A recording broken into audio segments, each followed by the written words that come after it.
नमस्कार दोस्तों, मैं हूं आपका दोस्त संपत लोहार एक और नए वीडियो के साथ नई जानकारी के साथ। मित्रों, आज हम जानकारी देंगे नरसिंह जयंती के बारे में।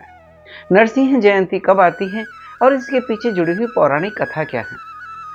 मित्रों, हमारे यहाँ हिंदू धर्म में या हिंदू मान्यताओं में वैशाख महीने को बहुत पवित्र माना जाता है और इसमें हर दिन कोई न कोई महत्वपूर्ण दिन आता है।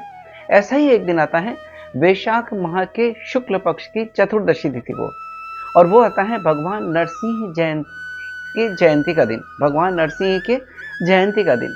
और जिस दिन भक्त भगवान नरसिंह का व्रत और उपवास रखते हैं, और भगवान नरसिंह यानी ये दो शब्दों से मिलकर बना है। एक है नर प्लस सिंह, यानी नर यानी भगवान का आधा रूप नर का है यानी मनुष्य का है, और आधा रूप सिंह का है। यानी इस दिन भगवान विष्णु ने हिरण्यकश्यप के अत्याचारों से लोगों को मुक्त कराने के लिए नरसिंह रूप में उसका वध किया था। यानी आधा रूप नर का और आधा रूप सिंह का रूप लेकर भगवान ने उसका वध किया था और भक्त प्रहलाद की रक्षा की थी। इसलिए वैशाख माह की चतुर्दशी तिथि को, शुक्ल पक्ष की चतुर्दशी तिथि को नरसिंह जयंती के रूप में मनाया जाता है। इसके पीछे जुड़ी हुई एक पौराणिक कथा है, हम आपके बीच में साझा कर रहे हैं। मित्रों, ऋषि कश्यप और दिति उनके दो पुत्र थे। एक का नाम था हिरण्याक्ष और एक का नाम था हिरण्यकश्यप। हिरण्याक्ष ने पृथ्वी को लेकर, हिरण्याक्ष एक बार पातालोक चला गया और पृथ्वी को मुक्त कराने के लिए भगवान श्री हरि विष्णु ने वराह रूप लिया और हिरण्याक्ष का वध करके पृथ्वी को उससे मुक्त कराया। अपने भाई की मौत या भाई की हत्या से हिरण्याकश्यप बहुत क्रोधित हुआ और उसने अपनी भाई की हत्या का बदला लेने की सोची। इसलिए हिरण्याकश्यप ने ब्रह्मा जी की कठोर तपस्या करी।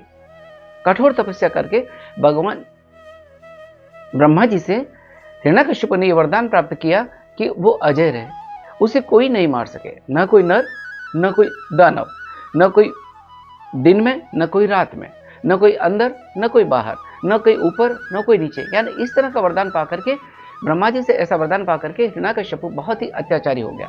उसके अत्याचार बहुत बहुत बढ़ गए और वो तीनों लोगों पर राज करने लगा। हिरण्याकश्यप की पत्नी थी जिसका नाम था कयाधु। हिरण्याकश्यप और कयाधु से एक पुत्र हुआ जिसका नाम था प्रहलाद। भक्त प्रहलाद जिसको हम कहते हैं, प्रहलाद बचपन से ही भगवान श्री हरि यानी विष्णु का परम भक्त था। और हिरण्याकश्यप चाहता था कि भक्त प्रहलाद भी उसी के गुणगान करे और उन्हीं के तरह के, जैसे दैत्यों के दुर्गुण हैं, उनको अपनाए। लेकिन प्रहलाद भगवान श्री हरि यानी विष्णु के परम भक्त थे और उन्हीं की तपस्या में लीन रहते थे, उन्हीं की भक्ति में लीन रहते थे। ये बात हिरण्याकश्यप को अच्छी नहीं लगती थी, इसलिए उसने कई जतन किए कि वो अपने पथ से या विष्णु की भक्ति से हट जाए। लेकिन प्रहलाद नहीं माने, वो अपनी भगवान श्री हरि की भक्ति में लीन रहे। जब हिरण्याकश्यप ने देखा कि वो न तो दुर्गुण अपना रहे हैं, न ही कोई विष्णु की भक्ति से हट रहे हैं, तो हिरण्याकश्यप ने सोचा कि उसको मार दिया जाए, भक्त प्रहलाद को मार दिया जाए। और प्रहलाद को मारने के लिए हिरण्याकश्यप ने कई सारे प्रयास किए। कभी उसको पहाड़ों से गिराया गया, कहीं हाथियों के पैरों के नीचे कुचला गया, कई तरह की यातनाएं दी गई, लेकिन हर बार भगवान श्री हरि की कृपा से प्रहलाद बच जाते हैं। एक बार तो उसने अपनी बहन होलिका, हिरण्याकश्यप ने जिसकी बहन का नाम था होलिका, और जिससे यह वरदान था कि उसे अग्नि जला नहीं सकती, प्रहलाद को हिरण्याकश्यप ने अपनी बहन होलिका की गोद में बिठा दिया और फिर उसमें आग लगा दी।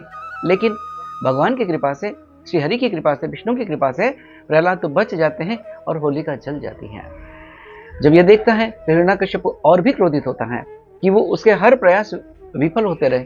वो कई प्रयास करता रहे कि प्रहलाद को अपने भक्ति मार्ग से, विष्णु की भक्ति से नहीं हटा सका।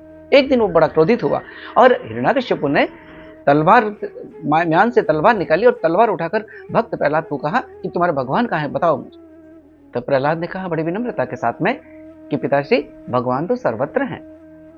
हिरण्याकश्यप और भी क्रोधित हुआ और उन्होंने बोला कि ये स्तंभ है, एक खंभा है, उस खंभे में के ऊपर तलवार मारता है और कहता है कि इस स्तंभ के अंदर, इस खंभे के अंदर भी भगवान है। प्रहलाद कहते हैं कि हाँ, इस खंभे में भी भगवान है।